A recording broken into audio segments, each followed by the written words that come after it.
consistir de uma palestra que vai ser ministrada pelo mestre Christopher Neves, que, apesar de tão tenra idade, né, parece que acabou de completar 18 anos, ele ostenta, assim, um currículo Lattes muito grande, que eu tive uma dificuldade enorme para fazer uma síntese dos principais pontos.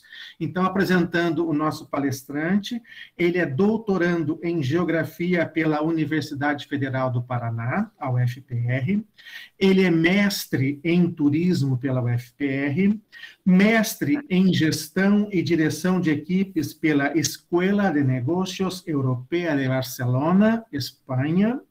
Ele é graduado em Gestão de Turismo pela UFPR, ou seja, é nosso colega de turma, fomos contemporâneos, já lá aprendemos muito com eles, né, com ele.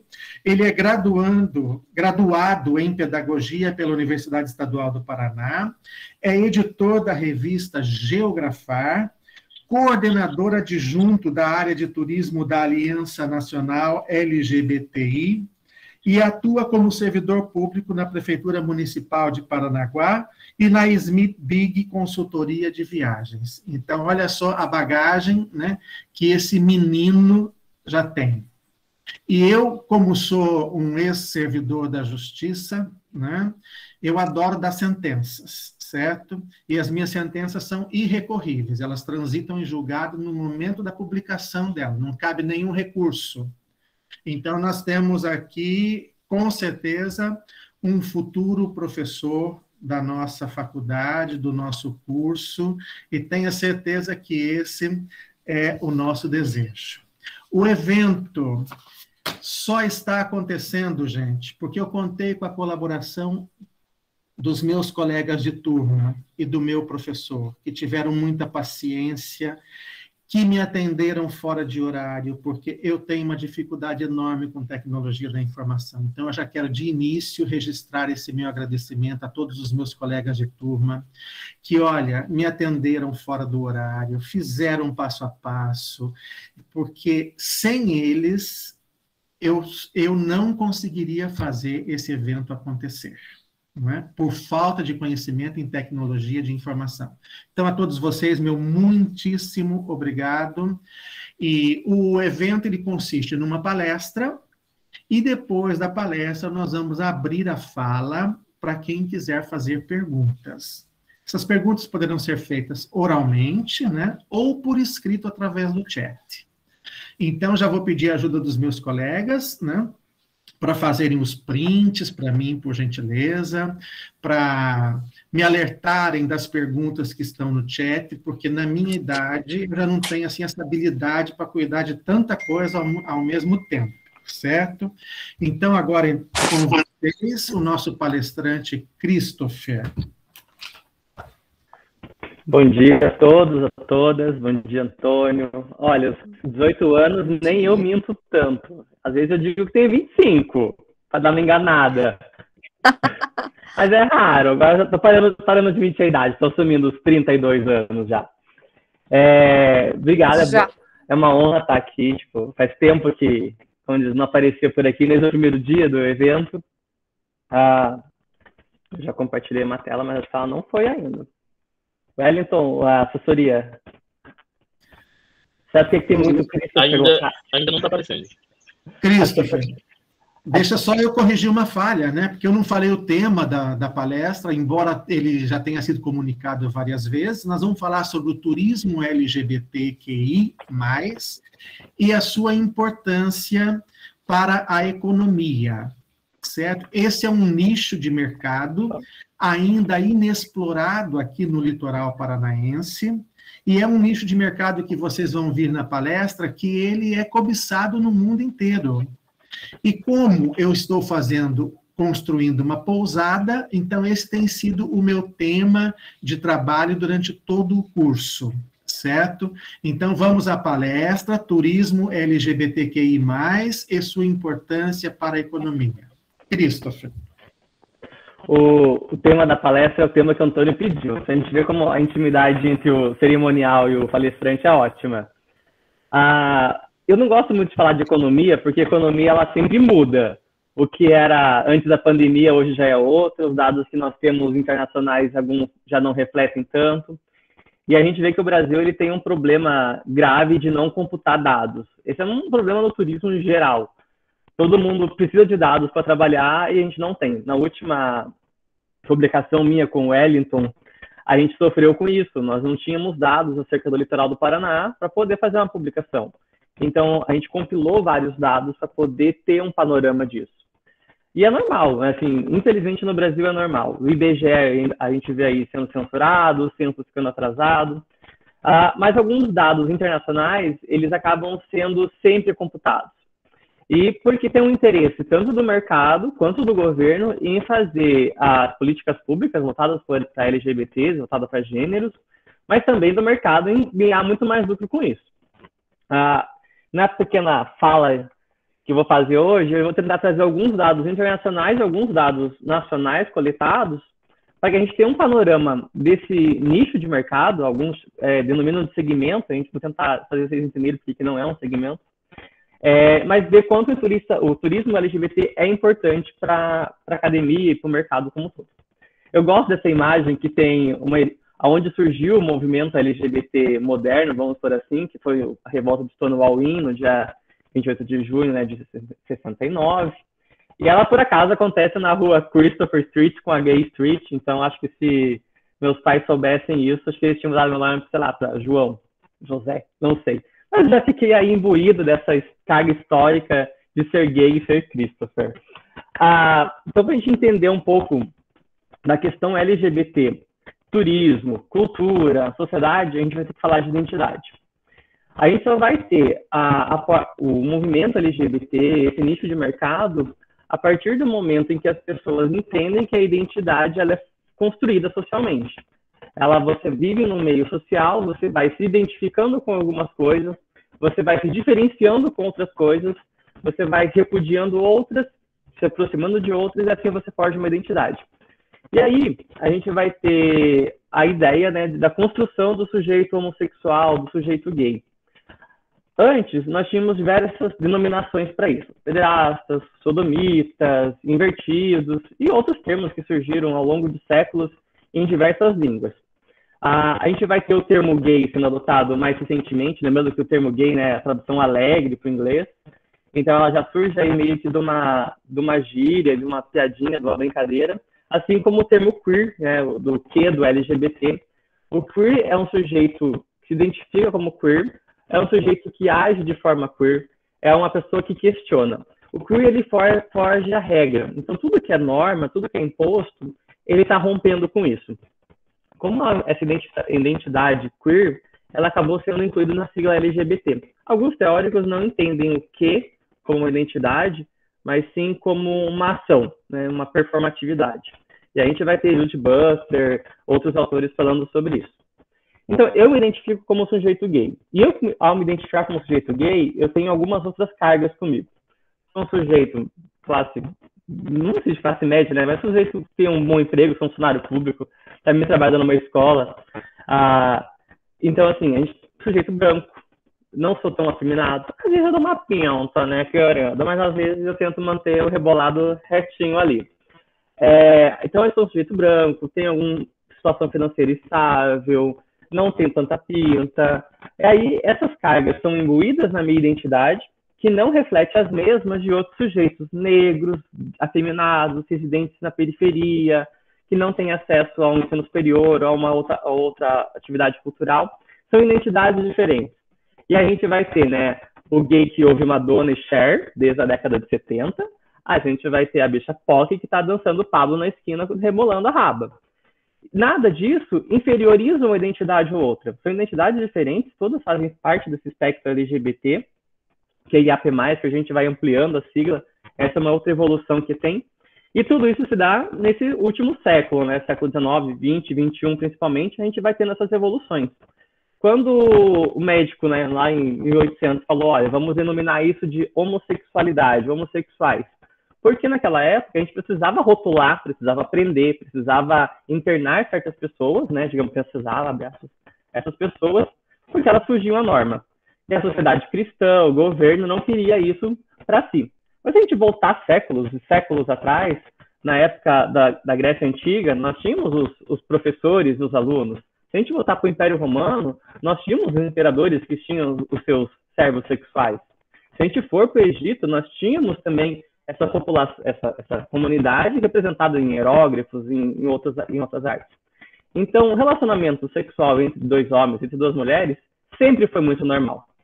Aí, chega lá no século VIII, né, vem o imperador romano lá e fala assim, não, vou me converter ao cristianismo e agora a partir disso aqui vai ser errado e vamos abominar. E aí começa uma certa forma das pessoas irem se escondendo, voltando para um armário, enquanto isso entra normal. Então eu gosto de falar assim, as pessoas, no meu tempo não tinha isso. Meu querido, qual o seu tempo, né? Porque desde que o homem é homem, tem alguém aí que manda rosca, né? Enfim, vamos passar essa parte. E aí a gente tem essa transformação econômica, as pessoas passam a ter um poder financeiro, elas passam a constituir uma fonte de renda. Alguns se identificavam mais à literatura, às artes, às músicas. E lembrar isso no século XV para frente, né, na Europa, eles eram muito bem remunerados. Então, a gente vai ter essa identidade cultural também atrelada aos sujeitos gays. Ele tem um tino cultural maior, entende de decoração, entende de roupa, entende de música, porque vem essa imagem atrelada. Então, a gente vai vendo que essas identidades elas são construídas, são rotuladas, são postas já há muitos séculos. E aí, quando as pessoas passam a ter um poder financeiro, elas passam a sair de casa, né, ou a ir morar nos centros urbanos, essa transformação ocorre. Porque enquanto você ser gay lá em Jacarezinho, na década de 70, era uma coisa. Você ser gay em Jacarezinho hoje, você não tem muitos problemas. Agora, você ser gay em Curitiba e São Paulo, é bem diferente. Então, você tem uma comunidade mais forjada, mais poderosa, mais empoderada, que vai te dar apoio. E naquela época as pessoas, umas se conectavam às outras. E aí eu vou trazer isso na minha pesquisa de doutorado, a formação de gay neighborhoods. Então a gente já formando bairros onde essa população começou a morar. Em São Francisco, essa imagem ao canto aqui, como é que São Francisco se forma, né? Quando o exército americano começa a dispensar os gays e lésbicas da Marinha e do exército, e eles eram dispensados justamente no Porto de São Francisco. Tipo, que era o porto mais longe que tinha. Então, vamos castigar esses gays, colocando eles lá longe de Nova York, longe de Washington, longe de Miami, deixar eles longe. E aí a cidade cresceu por conta de ter muitos LGBTs lá. Então, hoje ela acaba sendo uma meca LGBTQIA+. Então, a gente vai ter uma cultura de consumo, porque eles vão começar a ter um poder aquisitivo e eles vão começar a consumir determinadas marcas e determinados ambientes.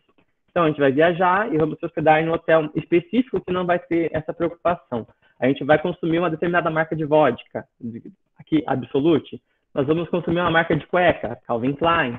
Nós vamos usar outras coisas. E aí, as marcas elas foram se identificando com esse público, foram apoiando a causa LGBT, principalmente depois da década de 60 e 70. E esse público é muito fiel a determinadas marcas. Então, entre comprar uma marca, um produto que tem alguma atitude homofóbica, ele vai perder o cliente. E a gente tem hoje essa cultura de cancelamento. Essa cultura de cancelamento vai ter muito isso. O Boticário fez uma propaganda com um casal gay e as pessoas, meu Deus, eu não compro no Boticário mais.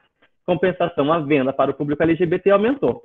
A gente vai ter agora lá na Europa uma propaganda dos Correios usando Papai Noel gay. Então a gente tem aqui no Brasil uma população revoltada com Papai Noel gay.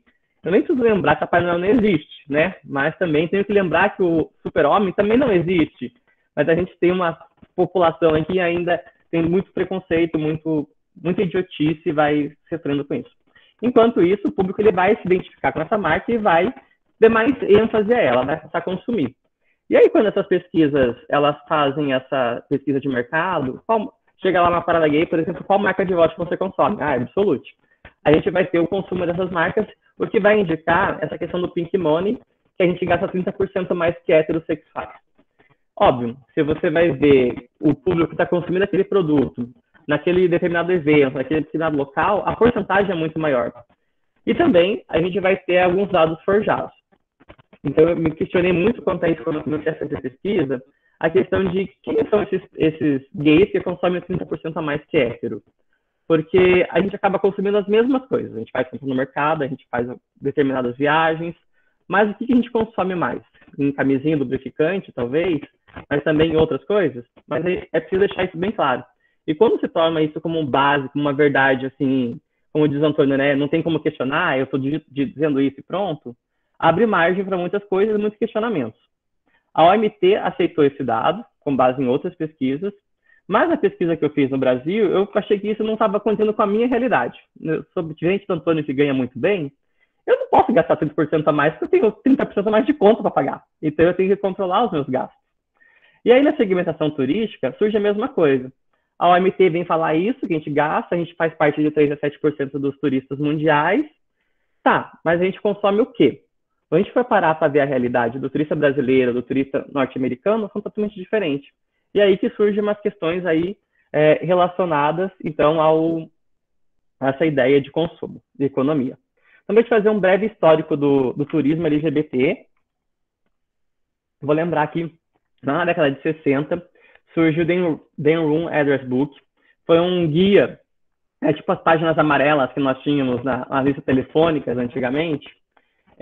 Esse guia, ele era voltado para o público, principalmente público gay. Ele dizia onde estavam os bares, onde tinham as baladas, quais eram os hotéis que não ia ter um preconceito em te oferecer uma cama de casal, porque hoje a gente não tem essa problemática, mas nas décadas passadas a gente tinha que procurar um hotel que aceitasse 2 caras na mesma cama de casal, e também 2 mulheres.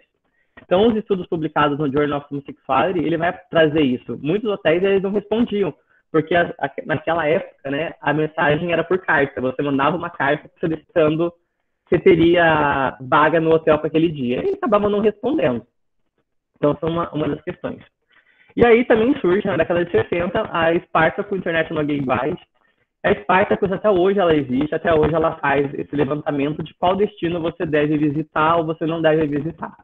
Vamos fazer um parênteses aqui. Desde a ascensão do bolsonarismo, a Spartacus abaixou muito o ranking do Brasil.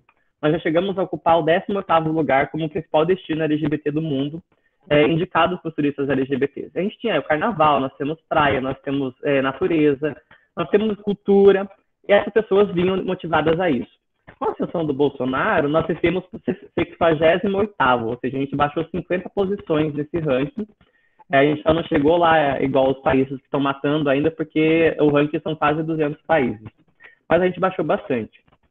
Então, assim, a Spartacus vai fazer uma lista. Qual o destino que tem segurança, que vai ter um bom índice de atendimento, caso você precise na rede de turismo, mas também na rede pública, do tipo transporte público, hospital, hotelaria, polícia.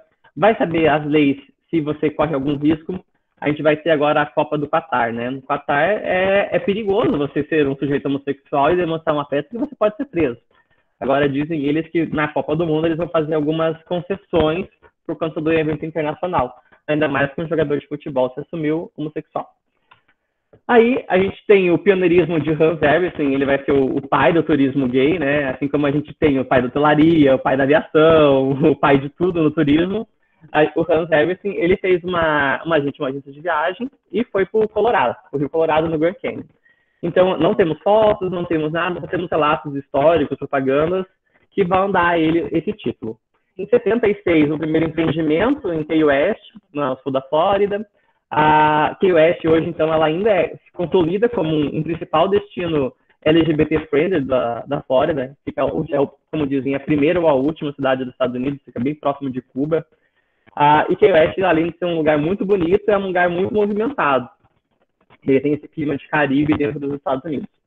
Em 77, 78, surge aí Provincetown e Key West, né, como oficialmente um destino LGBT-friendly. E Provincetown, ele se aproveitou muito disso e fez diversas propagandas, diversos marketings, fez esse brand, né, brand place, e se consolidou até hoje como um principal destino. E aí, como por ser o principal destino a promover isso na rede pública de televisão dos Estados Unidos, em vários outros canais, em jornal, todos os gays começaram a ir para esse destino. Então, a gente tem ainda os principais destinos sendo forjados para esse público. Surge daí, em 83, a IGLTA, International Gay Lesbian Travel Association. A gente vê que não tinha, inicialmente, a sigla L das lésbicas na formação da associação. Então, a gente tem aí, desde sempre, as lésbicas sendo invisibilizadas pelo mercado. E também hoje a empresa está, digamos assim, voltando às suas atividades, porque ela ficou parada esses 2 anos por conta da pandemia. tem diversos países associados, diversas empresas, e ela vai concentrar as empresas a fazer a formação. Então, você hotelaria, qual você quer se associar à empresa, que é um símbolo que você é uma empresa amiga dos LGBTs, você vai ter que mudar a sua política. Uma das empresas que fez isso muito bem é a Cor. A gente vai ver o Ibis aí, eles têm uma série de parâmetros de como atender esse turista LGBT, como o trabalhador LGBT pode atuar na empresa, não negligenciando a sua identidade. Então, você pode ser muito bem recepcionista, gay, afetado, de brinco e tatuagem na recepção do hotel, que o hotel não vai te dar alguma sanção por conta disso. Então, valorizou bastante a identidade das pessoas. E aí, diversas outras empresas, principalmente as companhias aéreas. Em torno disso, desse movimento, a gente vai ter principalmente surgindo, além da parada LGBT, a gente vai ter o World Pride, que é um evento mundial, acontece em cada ano numa cidade. A última que aconteceu foi em 2019 em Nova York. A próxima agora vai acontecer na Europa. O Gay Games, o último acontecido, se não me engano, foi em Paris, ou vai ser em Paris. Mas ele surgiu desde 82. Então, o Gay Games é como se fosse as Olimpíadas gays. Qualquer pessoa pode se inscrever, não tem todo aquele processo seletivo de ter os campeonatos e vai selecionando alguém. Então, algumas delegações são nacionais, outras são municipais. E alguns não gostam do Gay Games porque acabam aceitando heterossexuais, porque a sigla LGBTQIAP+, o A é tanto de assexual como também de aliados. Então surge uma nova discussão aí de ser esse evento voltado para o público LGBT ou também para todos. O World Pride, ele acontece às vezes concomitante com as paradas gays. Não aconteceu no Brasil ainda, mas lembrando que a maior parada gay é do Brasil, com mais de 3 milhões de pessoas, está no Guinness Book. Ela surgiu inicialmente com poucas pessoas e até o mesmo fato da parada gay surgir no Brasil, em São Paulo, ela é uma forma de inverter as normas, né? A polícia tentou barrar a parada gay, a primeira que seria, né? Aconteceu com poucas pessoas. E aí, curiosidade do que aconteceu foi que 2 travestis forjaram um desmaio na esquina, os policiais correram atender a travesti que estava lá, enquanto os policiais atendiam ela, o caminhão de som, o carro que tinha, virou a esquina e passou, e os policiais perderam o bloqueio da primeira parada gay. Então é interessante a forma que agem para que a gente seja visto, que a gente seja lembrado. Então, mais do que movimentar as pessoas na parada gay, ela faz parte hoje do calendário nacional do Brasil, e também, principalmente de São Paulo, por conta que todos os hotéis ficam lotados, o transporte fica sobrecarregado, vai movimentar os restaurantes, lojas, os parques. Então, é um principal evento de São Paulo, assim como a Fórmula 1, essa foi a comparação, né, do prefeito à época. Então, por isso ela faz parte do calendário. Não tivemos nos últimos anos por conta da pandemia, né, ainda bem, esperamos que no próximo a gente tenha. E aí acontece que muitos estudos do Brasil sobre turismo LGBT, eles vão ser voltados para a questão da parada gay. Eles não vão abrir para outros aspectos como os impactos do turismo LGBT, prostituição, doença. E a gente vai ter poucos estudos abordando isso ainda, principalmente no Journal of Homosexuality, que é o principal periódico científico sobre homossexualidade, que vai embarcar várias áreas, economia, saúde, educação. Alguns estudos já apontavam isso, né? Essa grande concentração de pessoas em busca de sexo, nós vamos ter sexo não seguro, sem uso de camisinha, uso de drogas, violência, ataques homofóbicos. Então, todas essas outras coisas precisam ser vistas pelo poder público e também pela academia. Como superestruturas, então, a gente vai ter voltada à OMT, né, a Organização Mundial do Turismo. Vamos ter a IGLTA, International Gay Lesbian Travel Association. No Brasil, a gente vai ter a Associação Brasileira de Turismo Gay, Bissexual e Transsexual, a BGLT, a BTLGBT, voltada muito ao gay latino e a outras organizações sociais. E do fundo mais econômico, mais comercial do mercado, a gente vai ter a Câmara LGBT, presidida pelo Ricardo. A Câmara tem sede em São Paulo, visa formar alguns empresários para atenção ao turismo LGBT. Então, eu atendo alguns gays, eu atendo a comunidade, eu faço um casamento, eu toco em balada gay, mas por que não se concentrar e unir esforços a partir disso? Então, nessa pandemia, antes da pandemia, eles tinham muitos aliados, né? E a gente viu que a pandemia afetou principalmente o entretenimento lazer LGBT, as pessoas pararam essa balada. As principais baladas gays do Brasil fecharam, né? A The Week encerrou as operações. André Almada, que era o presidente e CEO da empresa, ele encerrou a principal balada do Brasil, que era São Paulo e Rio de Janeiro. Então, a gente vai ter muito afeto a isso, e a Câmara ela começou a fazer entrega de cesta básica, para vocês terem ideia, para os LGBTs que atuavam no turismo. Então, foi um momento, né, de pandemia que a gente precisa superar. Em 2012, a OMT em 2012 ela fez o primeiro relatório, esse aqui, à direita. E em 2017, ela fez o segundo, para trazer esses dados sobre o turismo LGBT. A OMT percebeu que tinha um movimento, percebeu que estava consolidado, percebeu que tinha associação, que tinha um movimento do mercado também social sobre isso. Então, por que não vamos analisar isso, buscar reforços para isso? E fizeram esses 2 documentos. E os dados, eles já mudaram em questão de 5 anos. Porém, eles não fizeram outros parâmetros agora para a gente ter uma questão mais atualizada. Esses 2 relatórios, eles servem muito como promoção turística dos destinos que estão ali, Cuba, Barcelona, Buenos Aires, Madrid e também Amsterdã. Só que hoje esses destinos, eles já se consolidaram tanto como destinos LGBT, eles acabam nem sendo necessários fazer essa divulgação. Eles acabam atuando como um destino consolidado em turismo, atraindo públicos LGBTs, públicos héteros, de aventura, de cultura, dada a diversidade da demanda e da oferta. Então, aí nós vamos ter os gays, né, como um pote de ouro no fim do arco-íris. Lembrando muito, né, a insígnia do arco-íris, lembrando desse símbolo. Mas por que a gente vai ter os gays como o principal motivador econômico do turismo e de outras parcelas de mercado? As pesquisas que foram feitas pelo CMI, Community Marketing Site, é uma instituição que há mais de 25 anos faz essa coleta de dados com o público LGBT nos Estados Unidos e Canadá.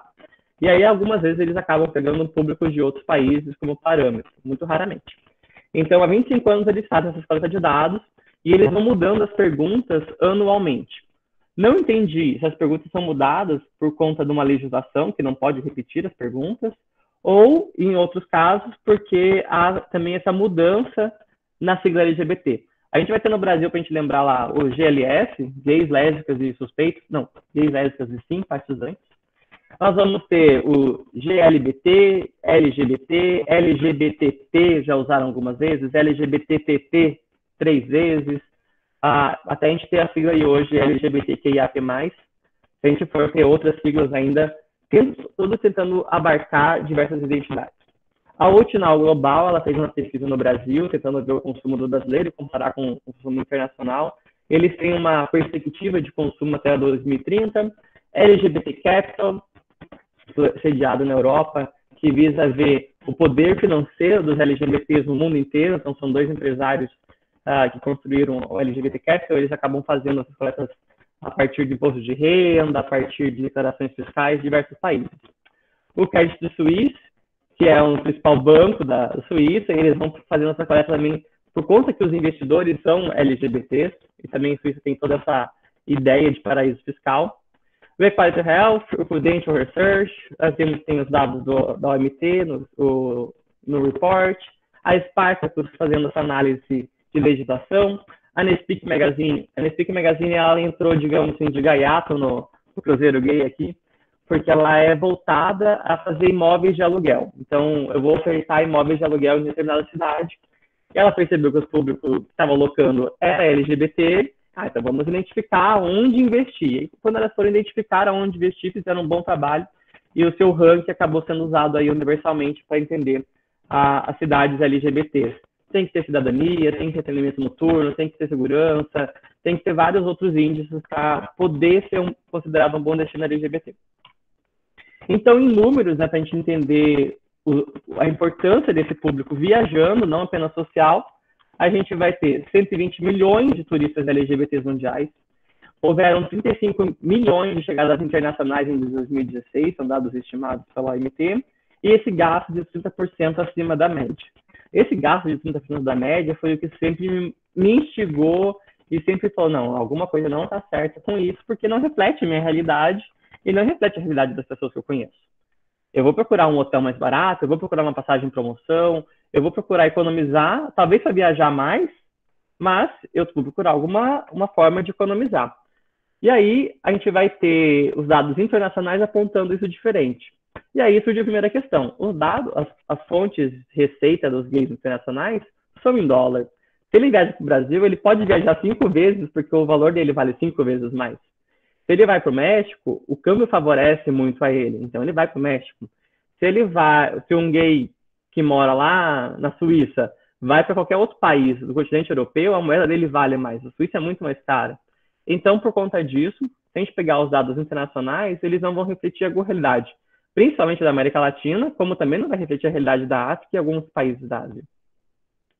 E aí, dado esse poder do pink money, a gente vai ter uma receita de 3,6 trilhões de dólares mundialmente. Então é muito dinheiro, é maior que muitos PIBs de diversos países. Esse dinheiro é movimentado anualmente. Esses 3,6 bilhões são dados de 2018, antes da pandemia. Então hoje a gente pode ter algumas oscilações nos dados em 2020, 2021 principalmente. A gente vai ter, graças ao estudo que a gente apresentou no primeiro dia do evento, né, essa retomada do turismo. E a International Gay Lesbian Travel Association fez, junto com a Câmara, uma pesquisa do Brasil, para saber como esse público LGBT vai voltar pós-pandemia. E muitos disseram que estão ansiosos para viajar. Mas a gente está ansioso para viajar por quê? Né? Dado uma das hipóteses. Moro numa cidade pequena, moro em Matinhos, uma cidade que eu conheço quase todos os gays da cidade, peguei quase todos, não, essa parte corta. Moro numa cidade, né, que tem poucos gays, todos se conhecem, a gente quer conhecer gente nova, a gente quer ir para uma balada, a gente quer ir para outro lugar, e com isso a gente tem que se deslocar. Eu saio de Matinhos para ir numa balada em Curitiba, em Paranaguá, em Joinville. Eu saio de Matinhos para flertar com outras pessoas em outros destinos. Porque no meu ambiente, ou eu posso ser uma pessoa dentro do meu armário, não me assumir socialmente pela minha família, pelos meus amigos, e eu vou ter um relacionamento longe da minha cidade de residência, ou eu também posso ser assumido em algumas questões, mas o que tem na minha cidade não me agrada, eu procuro balada, eu procuro outros eventos fora da cidade. Então essa é uma das motivações principais. Nesse pequeno quadro, eu vou ter aí para vocês a população estimada dos LGBTs, né? Então, na primeira coluna. Na segunda, vamos ter esse PIB LGBT, vamos por assim, de quanto essa população move em bilhões de dólares, né? E aí, nos anos de 2017 e 2015. Então, a gente vai ter uma evolução aqui. Se a gente pegar a questão da China, por exemplo, bem populacional, são 74 milhões de LGBTs. A política LGBT na Índia é diferente da política do Brasil. Aí era um PIB de 512 bilhões em 2015, subiu para 541, estaria em 2019 de 636. Vamos pegar os Estados Unidos, que é super importante, tem 17,4 bilhões de pessoas LGBTs, 1 trilhão de dólares, né? Então é muito dinheiro envolvido. E esses dados eles vão computar imóveis, carros, viagens, joias, o poder que esse público consome. Então, a gente teve aí, em 2019, 3,9 trilhões de dólares movimentados por esse pink money. E, óbvio, o mercado está de olho nisso. Então, são 3,9 trilhões de dólares sendo movimentados. Então, eu quero esse pessoal no meu hotel, eu quero esse pessoal na minha companhia aérea, eu quero esse pessoal fazendo o meu cruzeiro. E, para isso, eu preciso me adequar a algumas coisas. A estimativa de viagens, somente em viagens, aí nos Estados Unidos foi de 25,6 bilhões de dólares em 2019. Houve a porcentagem que impacta no PIB dos Estados Unidos é de 0,12%. Muito menor, por exemplo, que de Portugal e da Grécia, que não apareciam nos dados computados pelos próprios governos em 2017 e 2018. Então, a gente vai ter dois destinos, dois países, construindo uma imagem de um país propício ao turismo LGBT. Portugal está muito aberto a todos os tipos de turismo hoje. Ele fez uma carta assim, bem variada, turismo de vinhos, cultural, turismo slow food, diversos outras demandas, outros segmentos, e o turismo LGBT despontou com grande força. Então, contribui no PIB de 1% do país. Né? A gente vai ter o Brasil 0,03, e isso não muda desde 2017. Por quê? Porque desde 2017 a gente tem uma sanção aí, né? Não vamos nem lembrar de novo. Então a queda a gente tem. Contribui apenas 0,6 bilhões de dólares, né? São 600 milhões. Agora, a contribuição em outros países é muito maior. Na China são 4 bilhões de dólares movidos somente com o turismo LGBT. E aí a gente vai ter também um outro dado, a riqueza familiar desse banco suíço, para a gente entender quanto essas pessoas têm em poder financeiro, imóveis, carros, alguns têm jatinhos, né, e por aí vai. Então os dados movem muito. A gente vai ter 18 trilhões de dólares em poder financeiro das pessoas LGBT.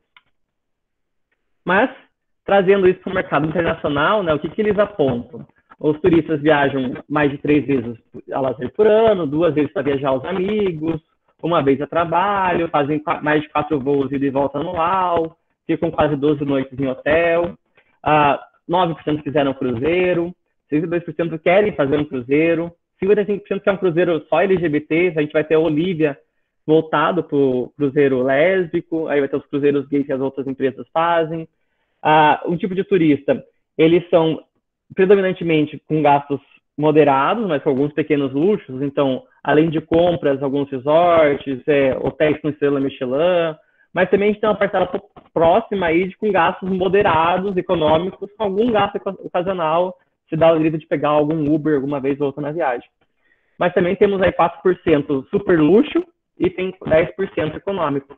A gente lembrar que os turistas de alto luxo, ele move muita renda, muito capital no turismo, né? Então, os turistas de alto luxo, eles pagam muito por uma hospedagem de 2 ou 3 dias, que daria para a gente se hospedar aí durante 3 anos em algum lugar.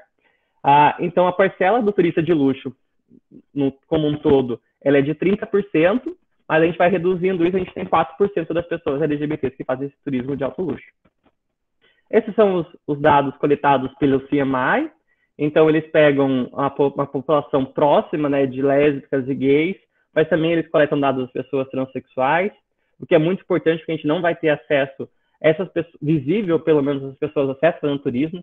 Vai ser muito raro a gente encontrar travestis e transexuais embarcando em voos, né, principalmente no Brasil, indo para o exterior, ou elas estão indo a programa, né, fazer sexo, trabalhar como prostitutas, porque a gente tem um mercado muito preconceituoso que não emprega, então elas acabam tendo que optar por estar na rua. E aí elas vão, já que eu sei fazer cabelo, eu sei fazer maquiagem, eu sei me prostituir, por que não ir para fora do Brasil? E a gente teve na década de 80 esse boom de migração de travestis para a Europa, principalmente para a Espanha e para a França. Então a gente vai ter dados, pessoas com filhos são bem menores, o casamento já começou a aparecer nas últimas décadas como diferencial, e aí, como ele aparece como diferencial, vai ter as luas de mel, e a lua de mel é um outro diferencial, uma outra pesquisa à parte para ser desenvolvida. 55% deles buscam relaxar, 49% fazem excursões, né? Então viagens de bate-volta de um dia ou de final de semana, para cidades vizinhas em busca de gastronomia, 37% buscam entretenimento. Então eu vou para uma cidade por conta de balada ou eu vou para uma cidade para comer nos melhores restaurantes da cidade. Então, assim, houve um mito, uma época, de que o turista LGBT, principalmente o turista gay, ele buscava fazer sexo. Ele viajava para destinos porque ele ia poder pagar uns garotos de programas porque eram baratos, e a gente tem essa prática que acontece ainda. A prática da prostituição acontece por outros fatores sociais. Eu não tenho acesso a bons empregos, eu tenho um corpo malhado, bonito, então eu vou conseguir dinheiro fácil me prostituindo para os turistas que vão pagar em dólar, e o dólar na minha moeda vale muito. Alguns destinos despontam. Cuba, México, Tailândia, porque se você for converter €1 para um peso pela moeda da Tailândia, você vai estar ganhando em pesos, em euros, digamos, 5, 6 euros, você paga um programa na Tailândia, que aquilo para um turista europeu, 5 euros é um preço de um café. Então, a gente tem essa disparidade social, então a gente precisa reverter esses impactos que estão acontecendo no turismo. Mas, algumas vezes, isso é o motivador da viagem das pessoas. Algumas vezes, poucas vezes, segundo as pesquisas. Os principais destinos em 2019, então, por países e por cidades, aí faço essa ligação. A gente vai ter 2017 Madrid, que era o principal destino LGBT, como a capital gay da Europa, né, mundial, nesse ano. Seguida por Amsterdã, Toronto, Tel Aviv. Tel Aviv surge como um caso curioso, né? É uma cidade bastante religiosa, mas ela está muito aberta ao turismo LGBT, por conta das paradas gays e a aceitabilidade das pessoas na cidade. Então, foi feito um trabalho educacional com as pessoas, políticas públicas, para atrair esse mercado. E fizeram isso com grande sucesso. Portugal, Suécia e Canadá, eles são os 3 países mais procurados. Então, a gente vai lembrar que Portugal e Suécia estão na Europa. Então, os viajantes europeus estão viajando por ali mesmo. E os americanos estão indo para o Canadá. Então, é próximo, vamos lembrar as fronteiras.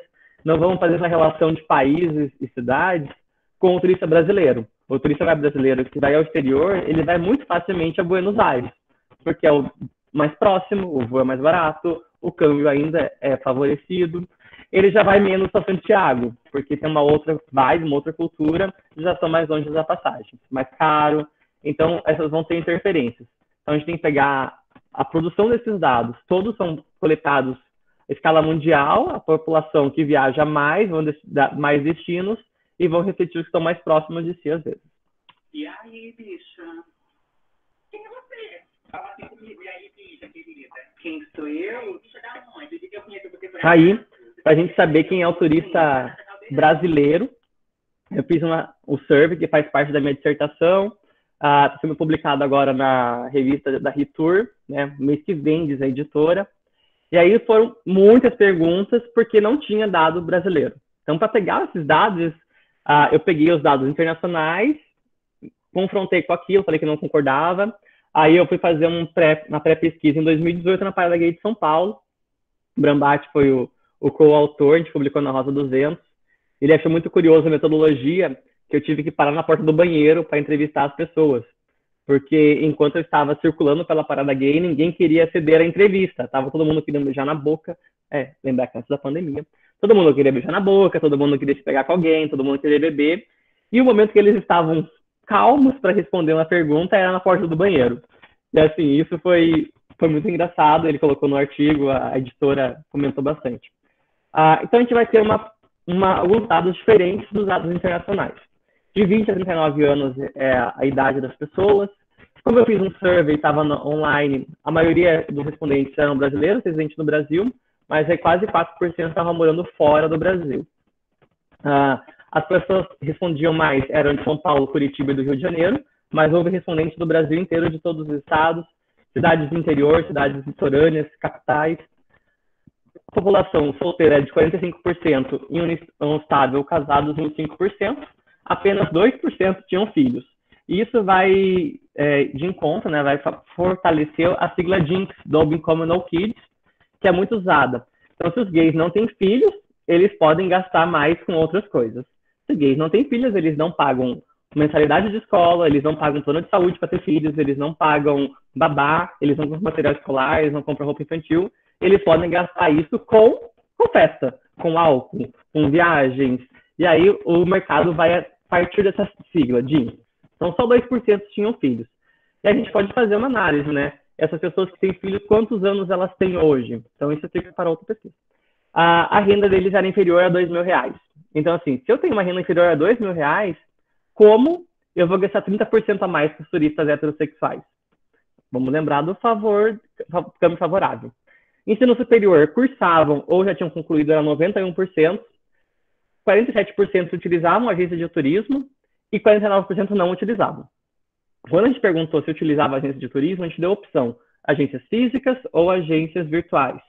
Usavam uma ou outra ou ambas, mas a maioria, né, não usava, 49%.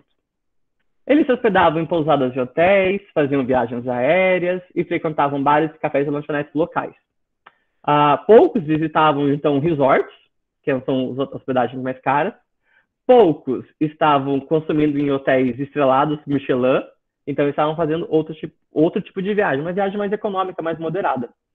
O seguro de viagem foi adquirido por 31%, os pontos turísticos gratuitos eram mais visitados, então a gente vai ter praias, praças, museus, em detrimento dos pontos turísticos pagos. Então, quanto mais eu vou encarecer essa viagem, o meu turista ele vai ficar mais retraído.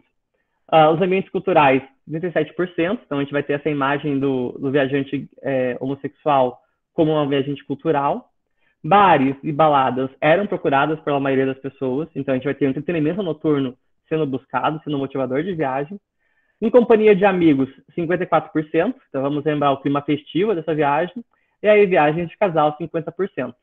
Se eu estou num relacionamento escondido na minha cidade, eu quero extravasar e estar mais próximo do meu meu parceiro, eu vou fazer uma viagem, ou vou compensar isso com uma viagem de 1 mês de namoro, 2 meses, 5 anos de namoro.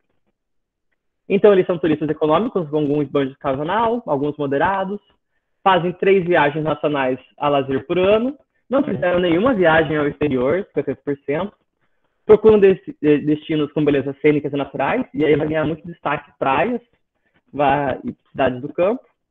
Não estão interessados em paradas de orgulho LGBT, e isso já foi apontado pelas pesquisas de São Paulo, do Rio de Janeiro, que mostram que o turista que está lá são das cidades próximas, mas a grande maioria são os residentes locais.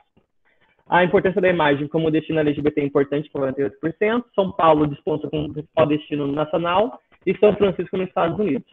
E aí também os Estados Unidos é tido como o país mais aberto e mais gay-friendly na concepção deles. Buscam turismo de sol e praia, alguns de natureza. Se a gente for parar para pensar esses dados de turismo de sol e praia, ele é muito mais evidente para o turista gay e é menor para o turista lésbica, que prefere destinos de natureza e aventura. Então, assim, dentro das próprias especificidades LGBT, o interesse é diferente. Culinária e vinho para 25%, eles buscam sempre fugir da rotina, descansar, e como são os dados internacionais, visitar seus espaços culturais. Apenas 6% buscam viajar para ter relações sexuais, o que vai quebrar essa ideia de turista sexual. Eles têm bastante presente em suas viagens, e todos têm, né, fazem em todos os momentos 78%. O que vai fazer uma concepção hedonística para essas viagens. Aí, como exemplo de como a gente favorecer esse turismo, né, LGBT, como era a proposta do Antônio, eu trago alguns exemplos. Esses daqui, alguns foram abordados junto com a Isabelle, minha eterna parceira de pesquisa. A gente apresentou esse trabalho em Portugal, em 2018, sobre alguns aplicativos de economia compartilhada voltados para o turista LGBT. Então, a gente vai ter o Mr. B&B, que é o site, digamos, a gente pode falar que ele é o irmão LGBT do Airbnb, que é o site do Mr. B&B. Ele é irmão gay do Airbnb, então você pode buscar uma hospedagem onde o anfitrião ele vai ser LGBT.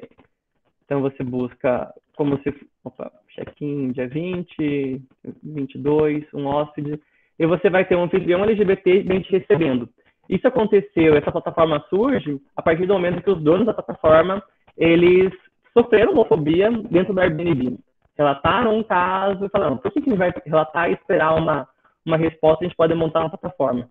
Então, a gente vai ter, por exemplo, aqui em São Paulo, os preços está em euro, porque essa configuração só, mas eles são alguns semelhantes ao Airbnb, lembrando que todos os anfitriões vão ser LGBTs. A gente tem o Imbify. O Imbify é um guia que você busca alguém para ser o teu parceiro de viagem no destino. E aí, fugindo um pouco disso, a gente tem o Excel Hotel, que é um hotel hetero-friendly, né? A gente vê uma inversão dos valores aqui. Enquanto alguns empreendimentos são gay-friendly, o Excel ele é hetero-friendly. Você pode ser hétero e pode vir nos visitar, que a gente vai te respeitar na sua diferença. Então, ele é muito procurado por homens, né? E eles tem balada no hotel, eles estão nos principais destinos da Espanha, agora eles estão expandindo, indo para o Caribe. Então, o Excel Hotel é voltado para o público masculino. Tem o Boys Ride, que seria um Uber LGBT, né? Então, você vai, o blá blá blá, digamos assim. Você procura viagens entre cidades, também voltado para esse público. E o Gay Homestay, também a locação de casas, aí com um padrão maior elevado, funcionando principalmente na Europa. Então, são plataformas que surgem focadas nesse nicho de mercado. Então, a gente correlaciona um caso de LGBTfobia para que isso cresça. Então, a gente sempre vai ter o que aconteceu antes, né? Se eu tenho um blá blá blá gay é porque eu sofri preconceito no blá blá blá hétero. Se eu tenho um Airbnb gay é porque aconteceu algum caso antes. E a gente vai ter aí diversos casos. Inclusive, tem um iFood, que é o Queer Food, que é somente produtores nos Estados Unidos, produtores, bares, lanchonetes LGBTs que fornecem o alimento. Essas plataformas de economia partilhada então, são uma solução viável, inteligente, porque você vai atender esse público, né? Sempre com símbolo LGBT. E esse símbolo LGBT, esse símbolo da bandeira gay, vai atrair, vai fazer com que esse público se identifique e acaba fazendo, como eu falei no começo da palestra, fiel à sua marca. Então, o usuário das plataformas, ele se apresenta como uma alternativa de viver, ele vai buscar comercializar isso e fazer com que esse pink money, esses 3,9 trilhões de dólares, fique entre a sua comunidade, para que essa comunidade possa fazer campanhas sociais de educação, fazer conscientização de HIV e AIDS, como ontem foi o Dia Mundial de Conscientização, que eles possam produzir paradas gays e favorecer. Então, a ideia é que o dinheiro fique entre eles mesmos. Então, é uma nova ideia de economia compartilhada, só que a gente também vai ter outros exemplos. No caso do Gay Share, é um aplicativo de carona, e no caso do Gay Road, o pagamento ele pode ser tanto em espécie, como ele também pode ser como ofertas sexuais. Então, assim, a gente tem uma diversificação nos produtos. E aí, trazendo para um caso brasileiro, a gente vai ter essa produção de destino. Vamos ter o caso de Santa Catarina, que está promovendo Florianópolis como uma Ilha da Magia, mas também como uma Ilha da Magia gay. O Ave Noronha, que é um evento que acontece uma semana voltado ao público LGBT em Fernando de Noronha. Tem o caso da Sun Islas, que é um evento pago, né? Então, assim, os empresários eles fazem esse evento itinerante, a gente chama de circuito de festas, que aconteceu em Morro de São Paulo, e ele foi bem divulgado por conta que Ivete Sangalo subiu com essa roupa LGBT e fez uma mudança na música dela para o evento, e aí, chupa, rola! Eu disse, e aí o evento ficou bem famoso. O Morro de São Paulo ganhou essa imagem, então, de destino gay nacional. Então, isso está acontecendo em Morro de São Paulo um tempo atrás. Esse ano estava previsto para Jericoacoara, mudou para o ano que vem, é um evento itinerante, mas Morro de São Paulo, na Bahia, ficou com essa imagem de destino LGBT. No caso do Brasil, voltando agora aqui para o litoral do Paraná, houve a tentativa de fazer a primeira parada LGBT da Ilha do Mel, inspirada no Nove Noronha, inspirada no Morro de São Paulo, mas aí a gente tem um caso de homofobia, que as donas da pousada foram impedidas de fazer o evento.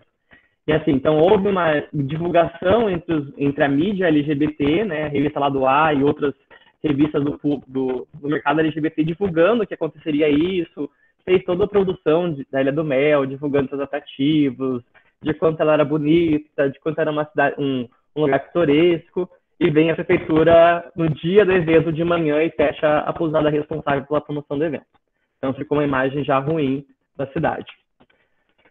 Uma outra forma de a gente desenvolver turismo LGBT seria os festivais de filmes, né? Essa era uma das minhas primeiras propostas quando eu entrei no curso para a cidade de Morretes, porque Morretes, lá, o Wellington agora, melhor do que eu, sabe que os turistas vêm a Morretes de passagem, não se hospedam e vão embora. Então eu estou aqui, passo o dia em Morretes, como barreado, embarco no trem e vou embora.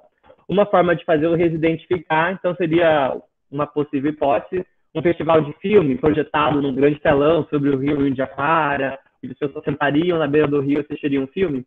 Essa ideia já é feita internacionalmente, mas também agora está ganhando força no Brasil, no Rio de Janeiro. Gramado agora vai entrar nesse circuito de fazer um festival de cinema LGBT. E aí a gente tem um outro caso aqui no litoral do Paraná, lembrando o Axel Hotels, de fazer uma hospedagem LGBT friendly. Em Guaratuba a gente tem um hotel conhecido por ser um hotel LGBT friendly, que é a Cabana Suíça. O dono é o Bruno, um gay bem bonito por sinal. Ele também tem outra fonte de renda, ele é modelo, mas a Cabana Suíça dele, e ele tem uma bandeira LGBT hasteada e divulga como um hotel gay friendly, hotel gay do litoral do Paraná. Mas a gente teve aí um caso de homofobia, onde os seus funcionários não estavam assim, totalmente preparados para atender esse público. Então, um casal gay denunciou homofobia, que era um hotel gay friendly. Isso pegou muito mal para ele, fez uma nota, mas a imagem fica. Então, assim, foi aquela questão, como reparar essa imagem? E esse ano eles fizeram diversas postagens no Facebook, no Instagram, para que as pessoas voltassem a confiar nesse mercado. Então, para a gente entender as considerações finais, o turista LGBT ele não tem esse tino sexual como era apontado.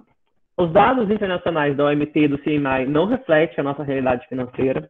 A gente precisa fazer uma projeção que nós vamos ter menos turistas por conta da imagem desgastada desse governo genocida. As políticas públicas feitas pelo Embratur, pelo Imitur, com o governo federal, elas foram rompidas com a Câmara e também com a Aliança LGBT, da qual eu sou vice-coordenador adjunto. Os destinos gays, eles têm que fazer mais campanha de marketing para fazer essa atração, até porque a pesquisa recente que eu fiz, ela mostra que o turista não quer viajar para o sul do Brasil, porque o sul do Brasil ficou com essa imagem de sul nazista, muito favorável ao bolsonarismo. Então as pessoas não querem vir para Florianópolis, e Florianópolis está aí com essa tarefa de mudar essa imagem.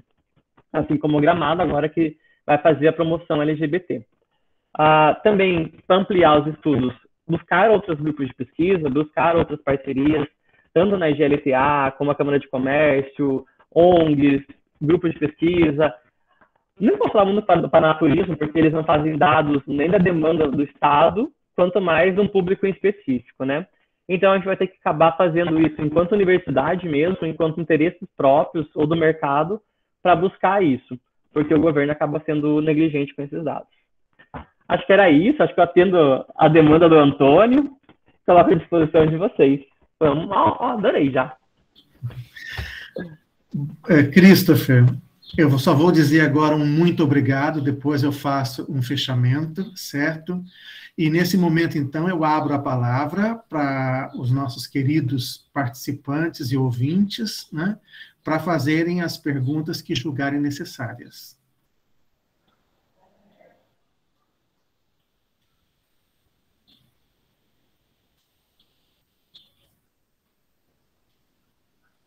Todos me ouvem? Sim. Então, pessoal, vamos lá. O Christopher está aí para responder perguntas.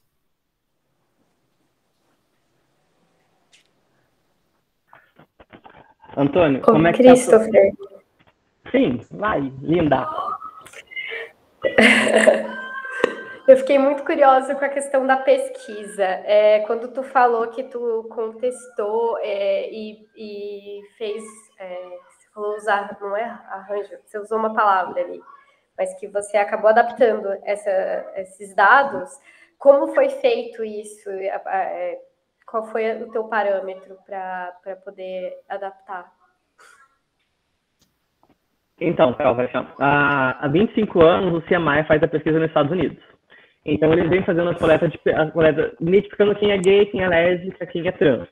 Aí eles passaram, a partir de alguns anos, falar quem é gay, quem é lésbica, quem é trans, quem é inter, quem é queer, quem é bissexual. Então, eles foram mudando suas próprias pesquisas conforme a necessidade. Se a gente pegar um dado que eles identificaram lá em 2002, eles queriam saber qual tipo de vinho o turista gay procurava consumir. Talvez interessante para o teu caso. Só que depois eles não pesquisaram isso mais. Eles vão pesquisar qual é o destino que ele foi visitado, quantas vezes, quantas noites foi ficado. E aí, como esses dados eles estavam todos voltados para o público dos Estados Unidos e Canadá, e a Otinal tinha os dados do público da Europa, que eram semelhantes às perguntas, que eu falei, como a gente não tinha dados no Brasil dentro do comércio, eu peguei os dados, as pesquisas, transcrevi para o nosso cenário, fiz algumas modificações. Você frequenta qual destino? Estava lá, Palm Beach, Provincetown, Key West, Miami. Aí eu mudei. Você visita qual destino? Rio de Janeiro, Florianópolis, Salvador, porque é a nossa realidade. Você ganha acima de $100 mil, acima de $50 mil, acima de $25 mil anuais. Então, eles têm um público 30% acima de $100 mil. Então, cara, eles ganham R$500 mil por ano. Não é a nossa realidade. Vamos fazer essa conversão com base na Fundação Getúlio Vargas do salário mínimo. Se você é classe média baixa, classe alta. Então, fui pegar os dados da FGV. Então, assim, quem é classe A, quem é classe B, quem é classe C. Quantas viagens você faz por ano? Então, eles tinham todos os dados de avião. Na nossa realidade, quantas viagens você faz de ônibus, quantas viagens você faz de avião. E aí, nos campos de observações, ainda surgiam pessoas. Olha, eu faço viagem de moto. Olha, eu vou de bicicleta. Então, tipo assim, como não tinha na pesquisa, eu acabei em algum momento inserindo as opções, né? Tipo, depois lá de 300 respostas, vou inserir moto, então. Aí depois de um tempo eu vou inserir bicicleta. Aí tinha as pessoas que falavam trem.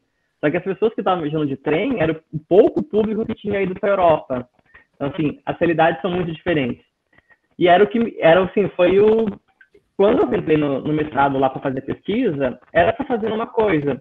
Na escassez de dados e não refletindo as minhas hipóteses iniciais, eu tive que fazer essas alterações.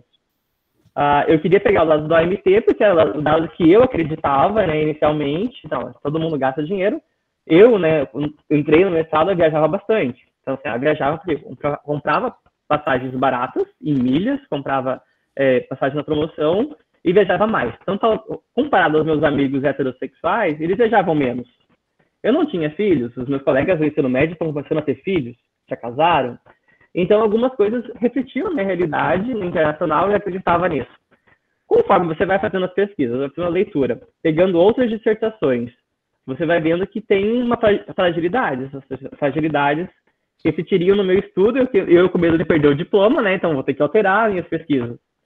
E aí o professor Sandro Neves, que é do Turismo e Sociedade em Curitiba, ele falou, não, então você precisa conhecer seu público real, oficial.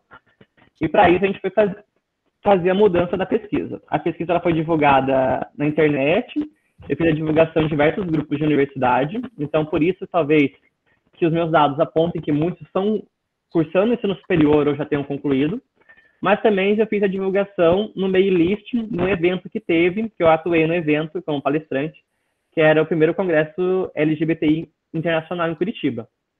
Então, como eu tinha acesso à lista, eu disparei na lista para todas as pessoas participantes. Além disso, eu pedi para a Câmara fazer a divulgação. Então, a Câmara fez também para as agências e agências enviar para os seus clientes.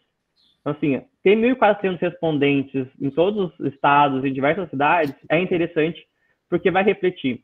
Eu não fiz, assim, uma separação dos dados que estão na dissertação, para pública, então, de quem quiser coletar os dados e fazer por idade. Eu vou pegar só o público da terceira idade que respondeu. Eu vou pegar só o público que mora nas cidades com mais de 1 milhão de habitantes. Porque como está numa tabela, você consegue filtrar esses dados e ter um olhar diferenciado. Então, se eu quiser saber só as pessoas que viajam para consumir vinho, eu tenho aqueles 18%. Então, da onde eles são, qual é a idade, qual é a faixa de renda, o que vai diferenciar. Desses dados, os 1.700, eu tinha lésbicas e bissexuais femininas. Como eram 300 contra 1.400, eu preferi não usar num dado assim, geral e padronizar os turistas LGBTs, porque tem essa especificidade. A lésbica, ela tinha mais filhos que os turistas gays. A gente vai de uma realidade. Ela era casada, né, por uma imposição social, elas tinham que casar e ter marido e ter filhos. E aí ela consegue romper com esse padrão heteronormativo do casamento e aí depois conseguir se assumir lésbica e ter um relacionamento homoafetivo. Mas ela já tinha o filho, então ela faz parte não faz parte da sigla DIN. E ela também já não faz parte do turista gay padrão que está fazendo viagem. Então são muitas coisas diferentes. E a gente não pode rotular um padrão, ó, lésbicas e gays fazem turismo sexual. Não, quem mais faz é o turista gay. Bem, comparado, né, os dados que falam, muito menos do que falam. Quem quer ir para balada gay, quem quer visitar museu, a grande maioria. Mas agora quem frequenta saunas, frequenta baladas e bares gays, quem frequenta saunas é uma outra minoria. Então você tem que dividir isso, fragmentar tudo para você atender o mercado. Então, Antônio lá, investindo numa pousada. Então eu vou atender a maior parte desses turistas brasileiros que eles procuram hotéis e pousadas, eles não procuram resorts. Eles procuram hotéis e pousadas em destino de praia, então a gente vai diminuindo essa porcentagem. E aí você consegue forjar esse perfil do consumidor e atuar nele. O Antônio, como um sujeito gay ou uma pousada gay, ele tem muito mais chances de conseguir atrair esse turista do que um dono de pousada heterossexual evangélico que tem um adesivo "eu quero meu voto impresso" no carro. Então, essas mudanças, essas diferenças vão atrair o público com maior fidelidade. O Wellington ia me interrompendo. Complexo mercado, hein, gente? O Wellington ia me interrompendo e eu acho que eu sei o que queria dizer. Como é que nós vamos organizar as perguntas? Levantando a mão, clicando aí nessa mãozinha que tem aí, né? Aí a gente vai respondendo as perguntas. Obrigado, Carol, pela pergunta, viu? O próximo, por favor.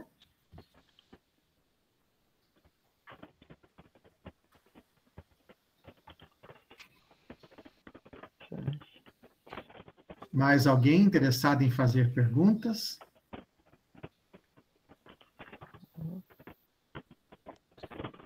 Estou entendendo que não tem mais interessados. Mas então nós vamos dar continuidade, pegando exatamente o gancho que a Caroline deu, não é?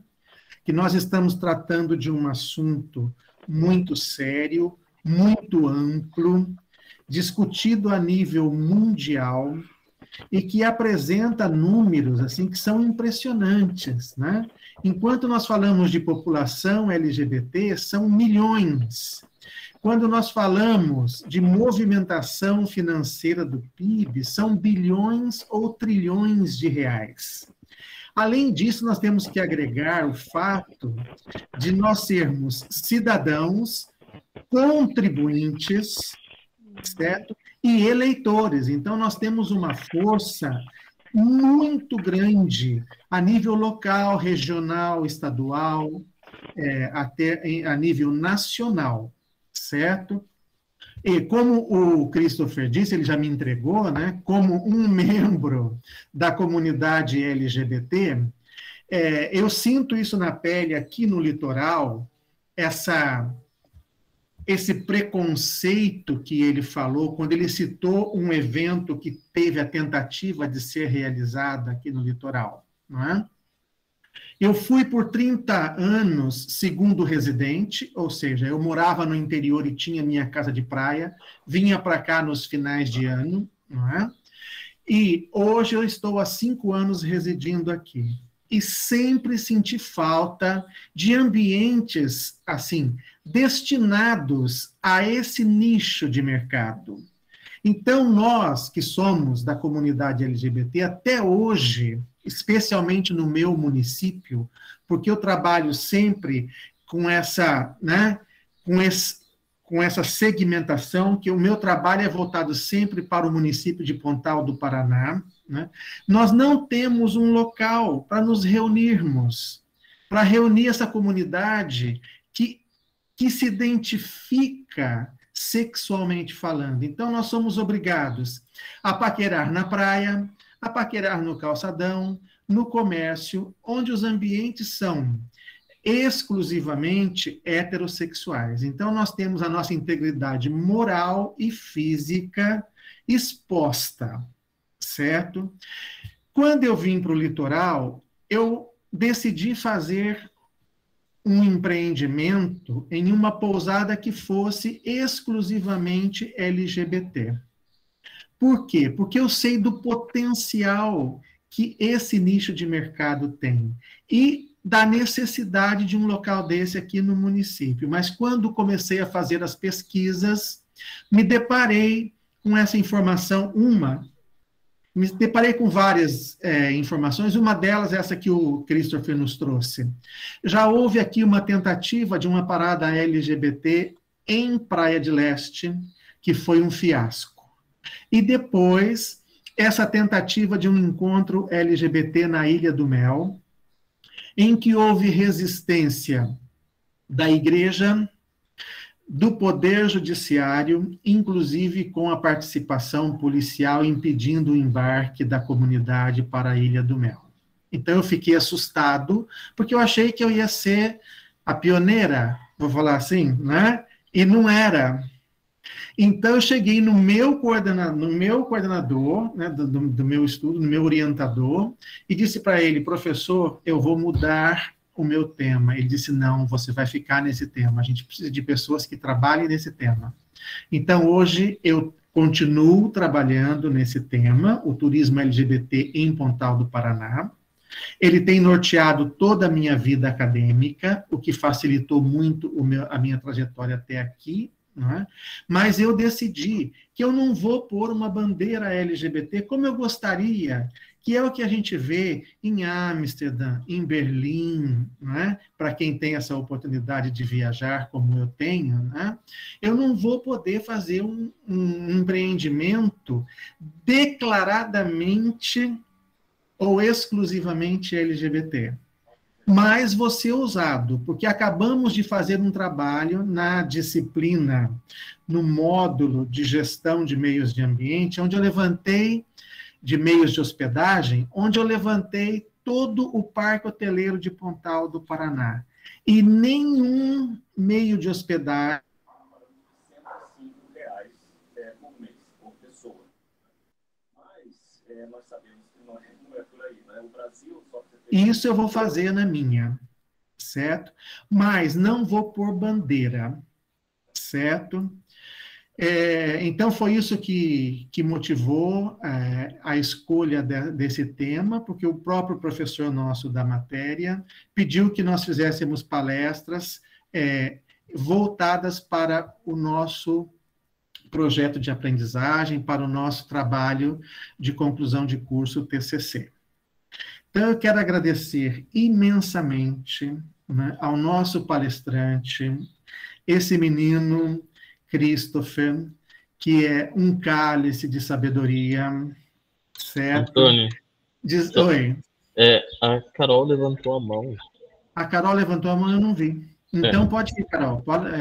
Eu tenho esse problema, viu, gente? Eu não consigo ver duas coisas ao mesmo tempo. Pode falar, Carol, antes do encerramento, então.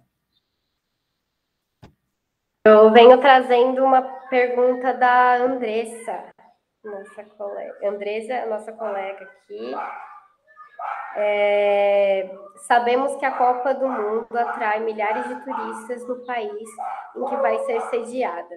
Em relação à Copa que vai acontecer no Catar, o que ele acha sobre o país dizer que vai acolher a comunidade LGBTQIA+, porém proíbe o beijo e pedem que respeitem a cultura do país? Então, o caso do Catar é um caso emblemático. Eu fui para o Catar em 2000 alguma coisa, 2012, 14, sei lá, não, 2017, por aí.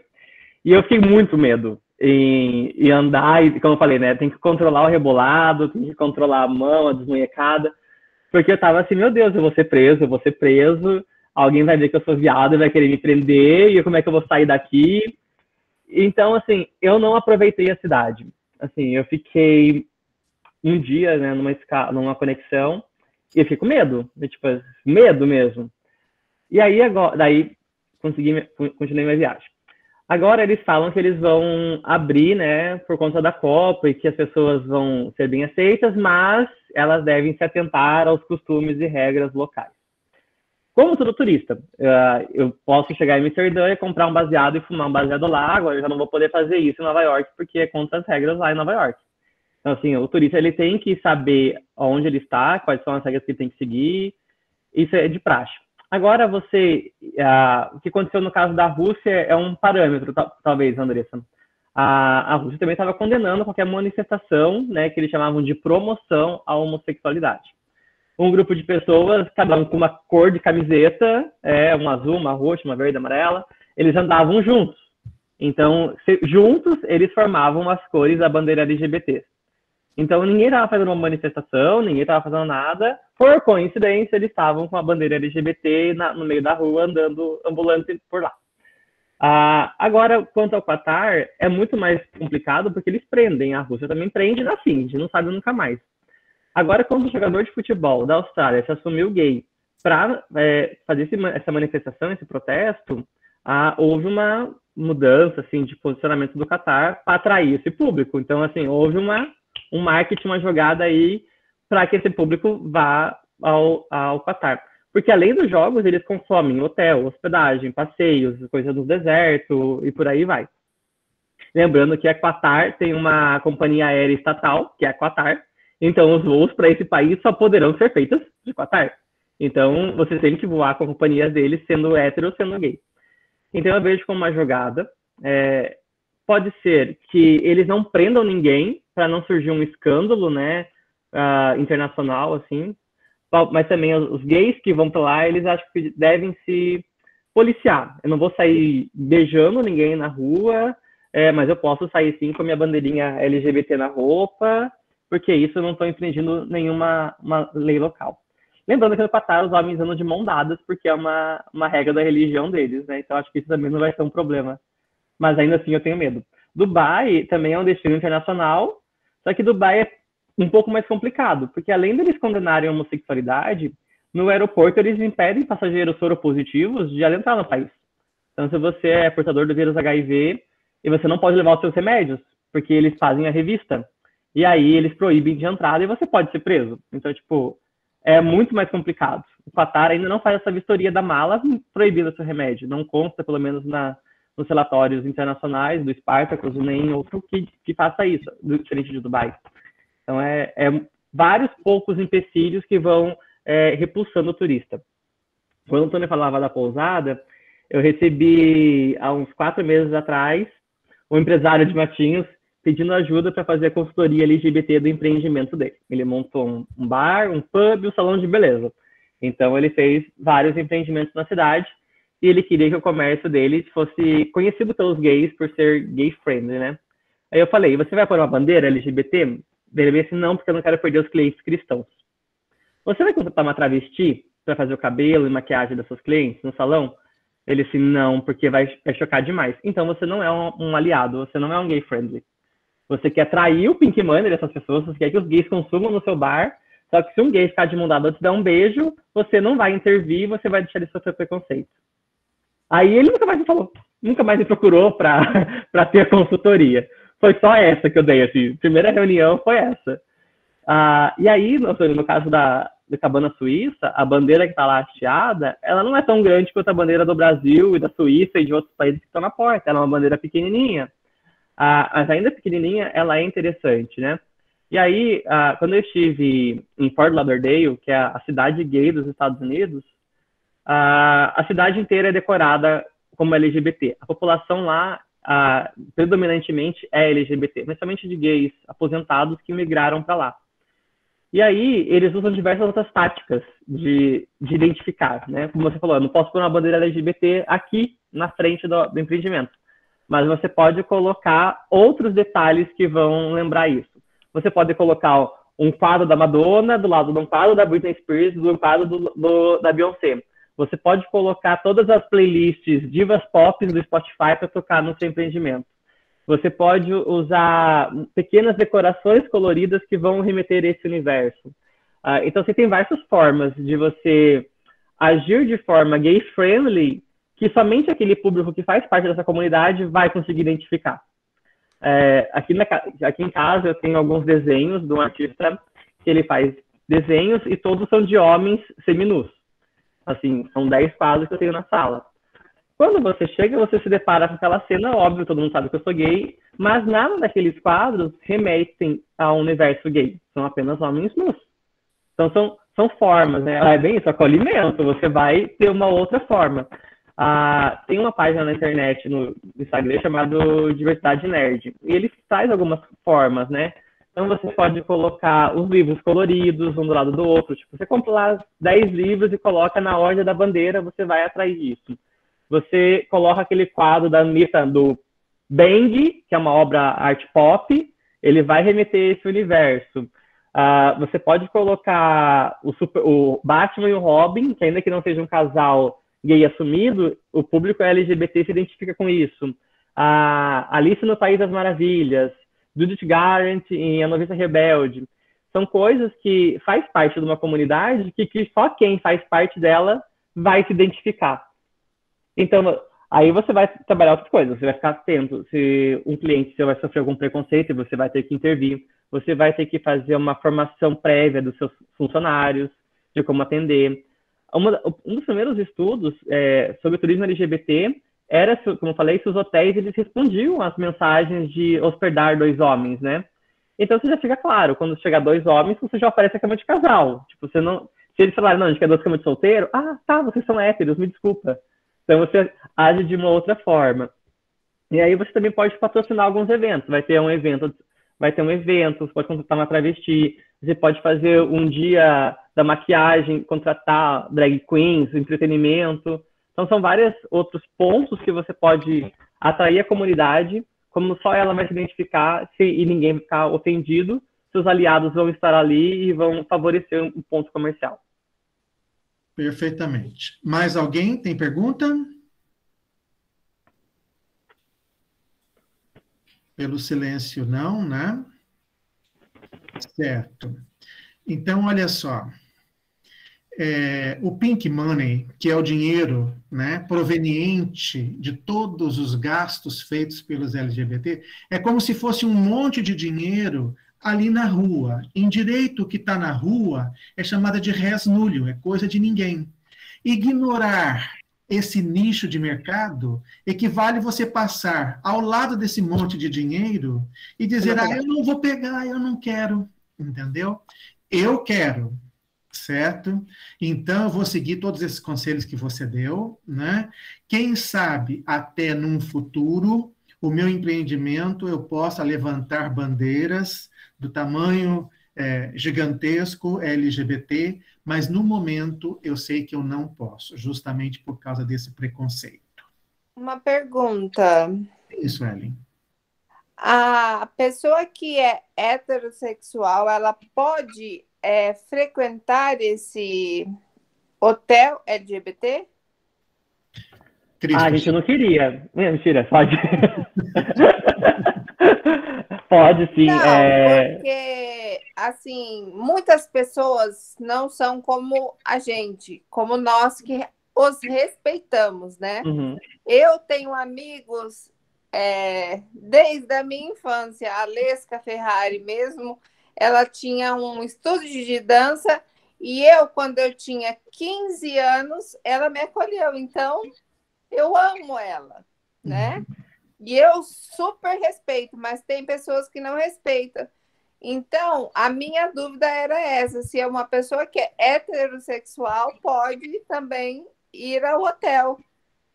Pode sim, assim, a gente tem dentro, a gente, como falei, né, tinha o GLS, os gays, lésbicas e simpatizantes. Foi uma sigla usada somente no Brasil, por conta do empresário, que ele não queria perder os seus clientes heterossexuais. Mas esses clientes simpatizavam com isso. Agora, Sim. a nível internacional, a gente vai ter o LGBTQIA+. Esse A é um A duplo, assexuados e de aliados. Então, as pessoas que apoiam a comunidade LGBT. Mas a gente vai ter muitos lugares que o público heterossexual mais ortodoxo ele vai frequentar esse ambiente e não vai gostar. Mas aí a gente acontece numa questão de apropriação cultural e apropriação desse espaço. A gente vai ter lugares que eles... tem a pesquisa de doutorado, por exemplo, em Amsterdã. Alguns bares, eles eram heterossexuais, totalmente heterossexuais, e alguns gays frequentavam. Conforme os gays passaram a frequentar mais vezes esses lugares, os empreendimentos se converteram todos em empreendimentos LGBT. Então, teve um empresário que ele viu esse nicho de mercado, comprou os bares antes deles converterem para LGBTs e converteu todos os bares da rua em LGBT. Os héteros continuaram indo, mas eles continuaram indo porque eles sabiam que ali tinham os gays, os amigos, os familiares estavam lá. Agora, aqueles preconceituosos, eles já não frequentavam mais aquele espaço, porque eles sabiam que ali teriam muitos gays. E no Brasil, a gente tem um caso diferente, um caso que é totalmente oposto. Muitas baladas LGBTs, iniciadas nesse nicho de mercado, voltadas para esse público, elas foram aos poucos se convertendo em baladas heterossexuais, porque os héteros começaram a frequentar esses lugares, porque os gays sempre têm as suas amigas heterossexuais. Então, as amigas heterossexuais estavam na balada, não tinha homem para beijar, os homens começaram a frequentar essas baladas. E aí eles descobriram que as festas gays, elas são muito mais animadas que a festa heterossexual. Uma coisa é você ir ouvir Gustavo Lima e ficar no xixeretê, outra coisa é você ouvir outras músicas e ficar muito mais animado. Verdade. E aí tem um fenômeno nacional que é que as baladas gays, elas começam a fechar, né? Elas vendem o ponto, porque eu perdi meu público LGBT, porque eles estavam aqui, muito hétero tá vindo, os gays não gostaram, começaram a sair, começaram a frequentar. E em Curitiba é um exemplo clássico disso. Muitas baladas em Curitiba da década de 90, dos anos 2000, fecharam. E hoje nós vamos ter aí a Verdun, a Buene e outras baladas que surgiram, mas que ainda correm esse risco do público heterossexual frequentar e fechar ela. Porém, é sempre interessante ter o público heterossexual nesses lugares como forma de conscientização, porque eles vão acabar vendo uma realidade que, às vezes, eles acreditam que existe e não existe. Eu não vou num lugar gay porque os gays ficam lá se pegando, se comendo na minha frente. Não é. Então, assim, eles têm que frequentar esses espaços para ver que ali vai ter um gay advogado, vai ter um gay cabeleireiro, vai ter um gay professor, um gay médico, um gay dentista, que a gente está em todos os espaços.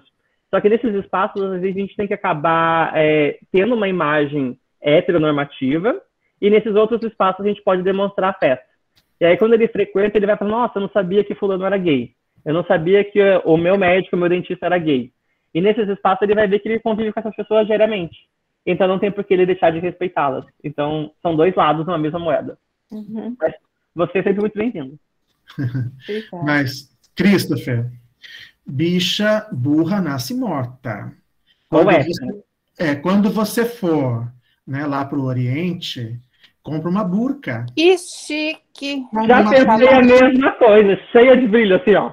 Rebola o quanto você quiser, que quem sabe acha até um sheik árabe. Já pensou? E te coloca no harém dele, certo? E eu manca. Isso é para descontrair um pouco o ambiente, né? E eu conheço essa camiseta aí lá de Nova York, certo? Sim. Essa camiseta é mágica, né? É como as bichas, que são uma metamorfose ambulante. Olha lá que legal. Olha o cheiro. Olha só, viu só? Faz de novo, volta a bandeira. Amei. Olha aí. Amei. Viu? Essa é uma camiseta que faz uma metamorfose. Legal, né? Amei. Bicha criativa, bicha é assim mesmo, certo? Eu sei que Antônio, esse assunto nós fica. Oi. Falando aqui da Maria Cecília, que é professora, né? Eu também sou pedagogo e trabalho na escola, né? A gente falando, né, de conscientização, eu trabalhando numa escola, eu arrumei diversas formas de levar o assunto de diversidade sexual para o ambiente escolar. Porque a gente tem essa ideia agora de escola sem partido, não pode ter ideologia de gênero, e lá. Formas de trabalhar isso no ambiente escolar. A minha camiseta é uma, então, tipo, eu mudo a camiseta e aí surgem as perguntas. Por que mudou? O que significa love? Os mais novos? O quinto ano já entende que a bandeira é LGBT. Às vezes eu vou de unha pintada. Falo abertamente do meu namorado. Eu tenho namorado. Meu namorado não vai gostar. Então, são sutilezas que você vai incutindo com as crianças para que você mude a realidade. Eu, quando era uma criança na escola, o professor me chamou de viado, minha mãe ficou super brava e foi lá e fez um escândalo na escola, né?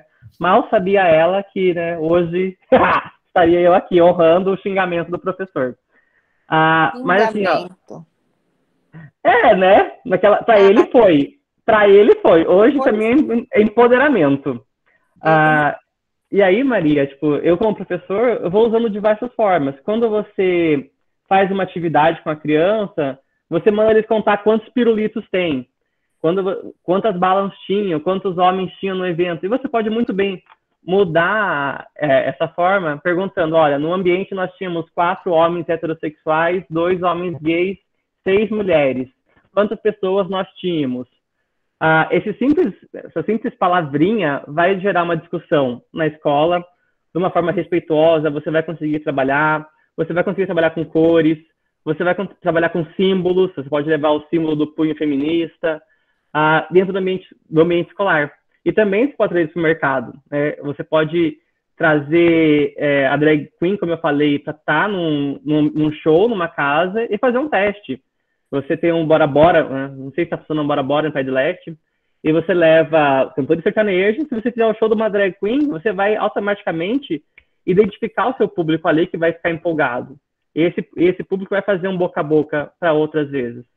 São várias formas do público LGBT ocupar os espaços de forma respeitosa.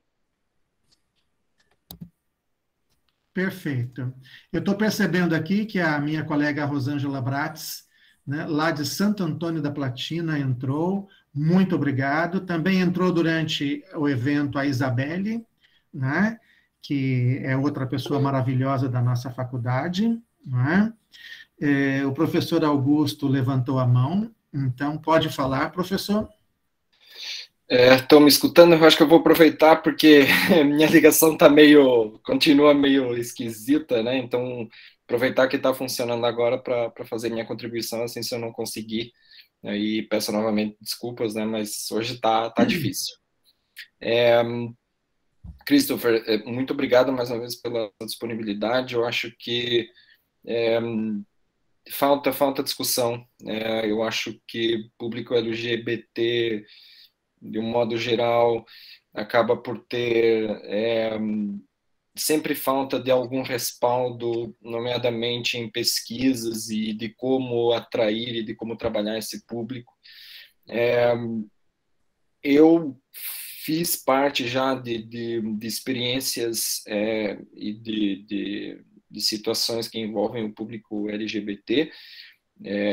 Meus queridos alunos sabem, eu já contei essa história para eles nos primeiros dias de PA1 ainda. Minha mãe, ela primeiro casou com meu pai, teve eu, minha irmã e eu, né, porque eu sou mais novo. Depois se divorciou e se casou com uma outra mulher, né? Então, eu acho que tive essa experiência desde cedo, e são as duas minhas mães, né? Então, nunca tive vergonha de falar isso. Mas sempre teve, sendo de cidade pequena, sempre teve aquela coisa de a gente não pode falar que é porque as pessoas depois comentam, etc, etc. Mas a gente, em casa, era uma família perfeitamente normal, né? Não tinha nada de mais e nada de diferente. Mas nesse meio eu tive sempre a oportunidade de contactar com pessoas do público LGBT. Considerem isso Portugal anos 90, né? Então não é tão recente assim. E era difícil, assim, né, sair, e era difícil ter programas ou ter atividades que respeitassem e que atendessem a essas especificidades do público. Eu vejo, assim, e percebi pela sua apresentação que realmente Portugal está investindo. Eu acho que é um dos melhores públicos para trabalhar. Eu acho que são pessoas, de um modo geral, são pessoas educadas, pessoas com um grau elevado de escolaridade, pessoas que têm muito dinheiro para gastar, nomeadamente até o ponto de não terem filhos, né? Então, quando começa depois a ter filhos, óbvio que as prioridades mudam um pouco, mas até lá eles sempre têm muito dinheiro e gostam de coisa boa. É muito mais fácil você vender uma garrafa de Veuve Clicquot para o público LGBT do que para normal. Normal, sim, me perdoem, né, a expressão, né, do que público fora do LGBT. E eu acho que isso é pouco valorizado, né? A gente tem que ver, eu sempre em casa, sempre fui ensinado a ver as pessoas como pessoas, não como gay, lésbica, simpatizante, hétero. Acho que pessoas são pessoas, independentemente da sua escolha sexual ou da forma como se identificam, né? E eu sempre sempre aprendi a lidar com pessoas, né? E eu acho que, enquanto pessoas, falta, sabe? Porque há especificidades de consumo, há especificidades de gostos, né? Há especificidades de tudo. Eu queria perguntar, Christopher, e também aproveitando que a Carol também está aqui na chamada, e assim, puxando um pouco a brasa para o nosso peixe, você comentou que em Portugal tem muitos passeios voltados para a questão de vinhos, experiência gastronômica, etc, etc.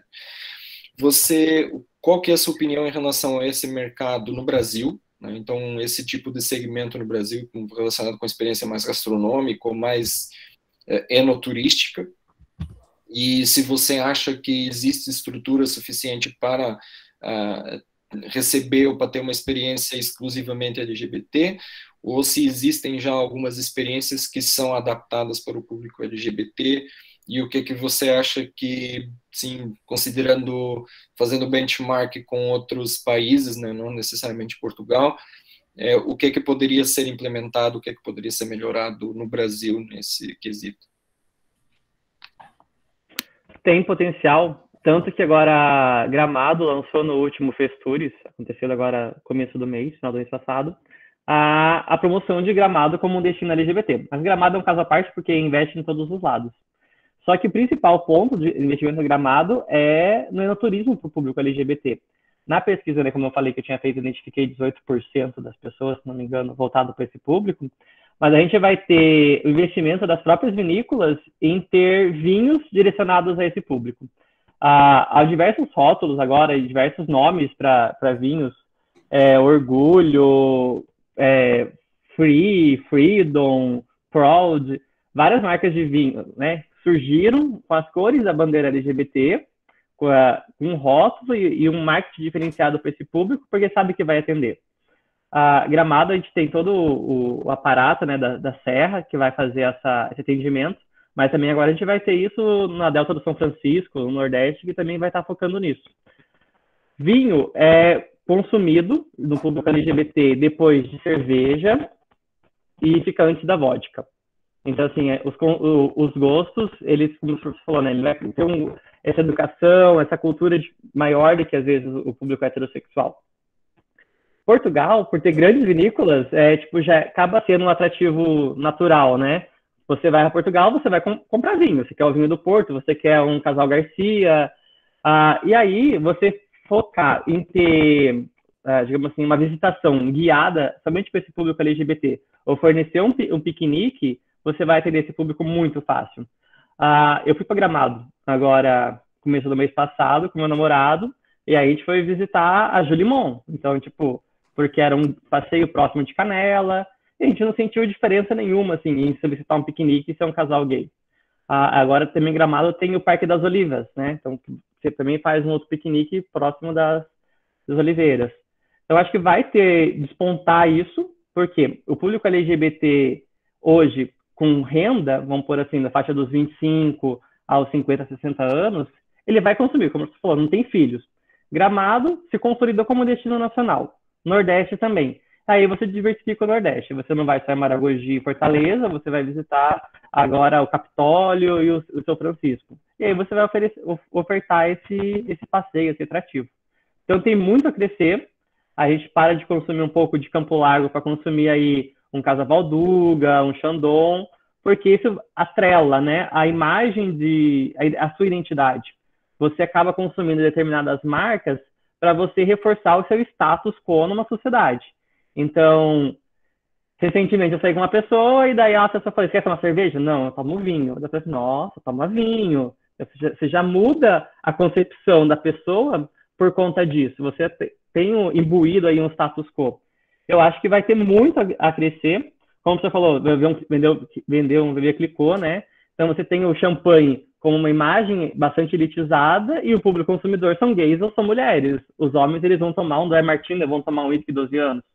Então, é tudo uma questão de construir uma identidade e construir uma cultura de consumo. Beleza, muito obrigado. Viu, Carol? Carol, obrigado. Eu vou te disponibilizar o estudo que foi feito, está desatualizado porque é antigo, que eles fizeram para identificar qual era, eu devo ter aqui, qual era a espécie de uva consumida, porque é diferente. Então, você vai ter o que consumiu, quando consumiu. Sim.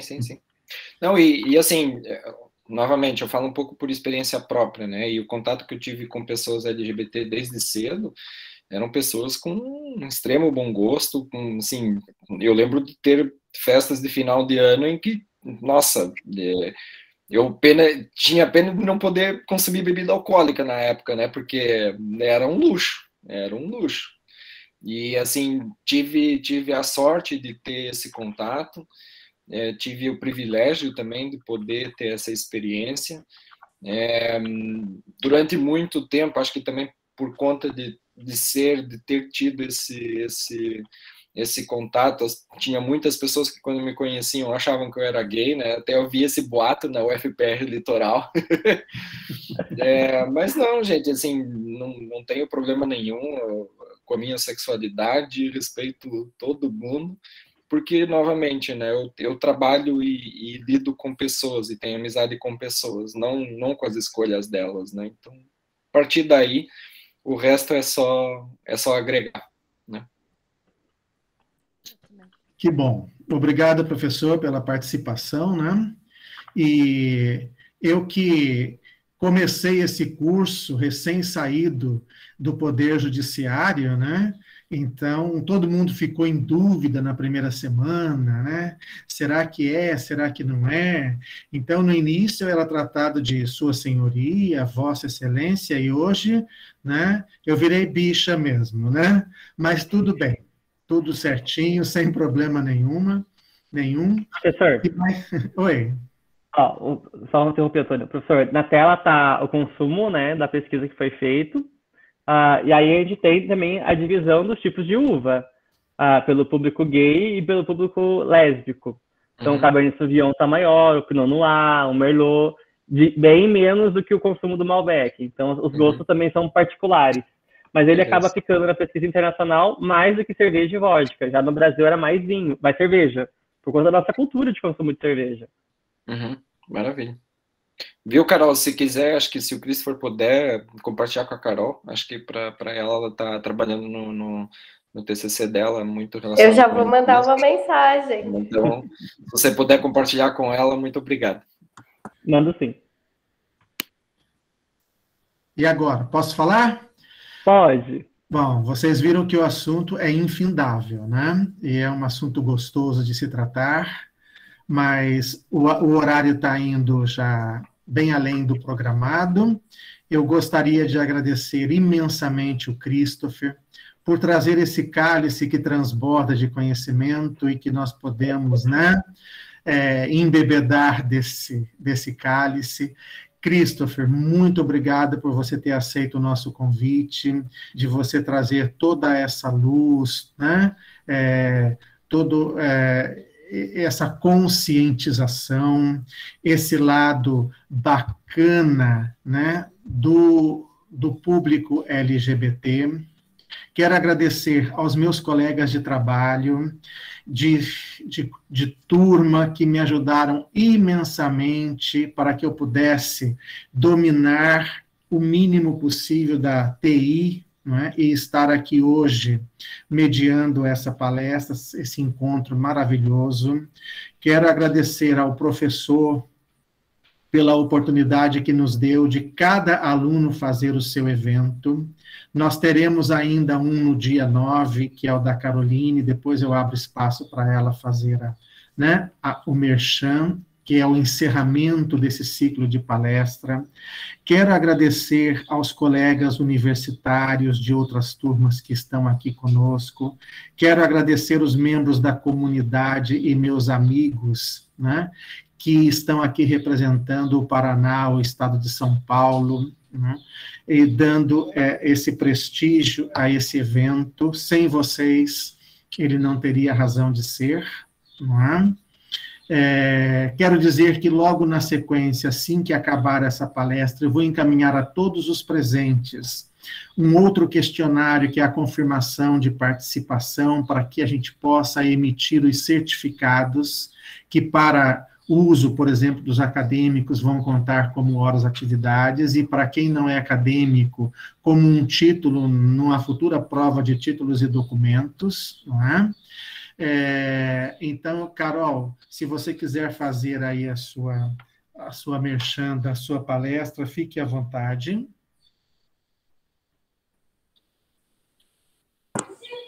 Então, gente, dia 9 agora, nós vamos estar fazendo mais uma palestra, eu e, no caso, o Diego vai estar palestrando, né? Eu só como organizadora, assim como o Antônio foi hoje. E o tema é gestão de eventos, uma perspectiva da divulgação científica na pandemia. E a palestra ela é sobre a ótica da divulgação científica e pesquisa acadêmica no contexto pandêmico. Então, para os pesquisadores aí vai ser bem interessante. E para quem tem interesse nesse mundo também vai ser muito legal, porque o Diego, ele também ele é fundador de uma agência de divulgação científica, que se chama Teoria. Então, agora, dia 9, às 9h30 também, nós vamos estar aí esperando todo mundo, porque vai ser bem legal também. E um pouco nervosa, né, gente? Porque é a primeira vez que a gente está organizando um evento desse estilo. Mas muito ansiosa também para a presença de todos. E tragam muitas perguntas, venham armados, que a gente está aí para isso, gente. Então, dia 9 agora, na próxima quinta-feira, às 9h30 da manhã. Carol, assim que você Obrigada nos mandar... pelo espaço, Antônio. Assim que você nos mandar o seu convite, não é? Eu me comprometo em divulgar para esse grupo aqui, certo? E certamente nós estaremos lá e vai ser um sucesso, né? Parabenizar o nosso professor por ter nos feito esse desafio, que é uma inovação no módulo de gestão de eventos, porque até então a turma toda organizava um único evento, né? E ele pediu que cada um de nós organizássemos o seu, o que foi muito bom, professor. Nos fez chorar, nos fez sofrer, mas, assim, nos colocou preparados, porque é exatamente isso que vai ser exigido de nós quando nós assumirmos um cargo, não é? A nossa chefia vai dizer, olha, eu preciso de um evento tal, e hoje eu posso dizer que todos nós estamos preparados para fazermos isso, certo? Chorei muito, chorei na frente dos meus colegas, sou capaz de chorar agora, porque sou emotivo, não é? Mas eu estou eternamente grato ao professor. Pergunto se o senhor quer fazer um fechamento e encerrar esse evento, professor. Não, acho que, mais uma vez, só agradecer mesmo por todas, pelo Christopher mais uma vez, porque eu acho que é super importante. Aliás, eu tô com 2 Christophers na tela, né? Não sei, continuo não sabendo com problemas de identidade. Mas acho que é isso, gente. Eu tô ficando, assim, tô muito orgulhoso do trabalho de vocês, já falei isso, vou continuar falando. Eu acho que quando a gente também imagina as coisas, a gente sempre tenta imaginar um resultado, e eu acho que vocês estão superando tudo aquilo que eu tinha imaginado. Então, assim, obrigado também, porque vocês também me provam que é possível fazer isso. E isso só me dá mais ideias de eu querer inovar. Semestre que vem já estou com mais 2 ideias de pôr em prática e aí vai, né? Vamos quebrar paradigmas porque chega do mesmo, né? Edson, vai ser para você os problemas futuros, tá? É isso aí. Só no probleminha. É verdade. Bom, valeu. Mais uma vez, gente, obrigado a todos, do fundo do meu coração. E respondam o questionário de confirmação, que eu vou mandar na sequência, e depois nós vamos preparar, né, os certificados que nós encaminharemos via e-mail para vocês. Vocês deixaram o e-mail, deixaram o contato. Eu estou muito feliz, só um pouquinho nervoso. Não sei se eu consegui me controlar durante o evento, não sei se vocês percebem, entendeu? Brincadeira, né? Tá travando. Viado é uma coisa engraçada, né? Sou muito feliz de sê-lo. Se eu tivesse que viver mais 10 vidas, eu queria nascer igual. Perguntei ao meu pai, no finzinho da vida dele, falei, pai, olhando na lente da verdade, como é ser pai de um viado? E ele me respondeu, se eu pudesse ter mais 10 filhos, eu queria ter 10 Toninhos. Então, eu me sinto muito grato com isso. Ele morreu nos meus braços e eu dei assistência para ele até o último suspiro, porque se ele tivesse dependido dos 2 filhos machões dele, ele tinha morrido 22 anos, porque ele não recebeu o remédio que eu dei por 22 anos, que foi amor. Certo. Me desculpa a emoção, muito obrigado a todos e declaro encerrado esse evento. Um beijo no coração de cada um de vocês, viu? Tchau, beijo para vocês. Obrigado. Tchau e bênção. Beijo, gente. Beijo, tchau. Obrigado. Desculpa. Até mais. Antônio, parabéns. Christopher, parabéns pela palestra. Foi sensacional. Estive aqui acompanhando, estava trabalhando, mas estava acompanhando. Obrigado, Rosângela, que entrou também, minha colega, viu, de Educação Física, formatura em 1970.